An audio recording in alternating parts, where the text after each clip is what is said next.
మలయాళ super star Mohan Lal చుట్టూ గత కొన్నేళ్లుగా కొనసాగుతున్న ఏనుగుదంతాల వివాదం మరోసారి చర్చనీయాంశమైంది. ఇప్పటికే ఈ వ్యవహారంలో కోర్టు విచారణ ఎదుర్కొంటున్న ఆయన తాజాగా కేరళ ప్రభుత్వం తీసుకొచ్చిన వైల్డ్ లైఫ్ ఎమ్నెస్టీ పథకం కింద తన దగ్గరున్నటువంటి ఏనుగుదంతాలు, ఐవరీతో తయారైనటువంటి విగ్రహాల వివరాలను అటవీశాఖకు అధికారికంగా సమర్పించారు. ఈ తాజా డిక్లరేషన్తో ఈ కేసు మరోసారి చర్చనీయాంశంగా మారింది. 2011 జూన్ నెలలో మోహన్ లాల్ ఇల్లు, కార్యాలయాలపై ఆదాయపు పన్ను శాఖ అధికారులు ఆకస్మికంగా సోదాలు నిర్వహించారు. ఈ సోదాల్లో కొచ్చిలోని ఆయన నివాసంలో 4 ఏనుగు దంతాలు లభ్యమయ్యాయి. వన్యప్రాణి సంరక్షణ చట్టం ప్రకారం అనుమతి లేకుండా ఏనుగు దంతాలను కలిగి ఉండటం నేరం కావడంతో కేరళ అటవీశాఖ ఆయనపై కేసు నమోదు చేసింది. అయితే ఈ కేసుకు సంబంధించి కోర్టులో సుదీర్ఘంగా వాదనలు జరుగుతున్నాయి.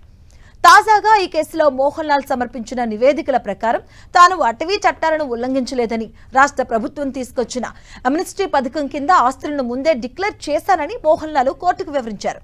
అయితే గతంలో కేవలం 4 ఏనుగు దంతాల వివరాలు మాత్రమే నమోదు చేయగా ఇప్పుడు మరో 6 దంతాలతో పాటు ఐవరీతో తయారైన పలు విగ్రహాలను కూడా అధికారికంగా ప్రకటించడం ప్రాధాన్యత సంతరించుకుంది.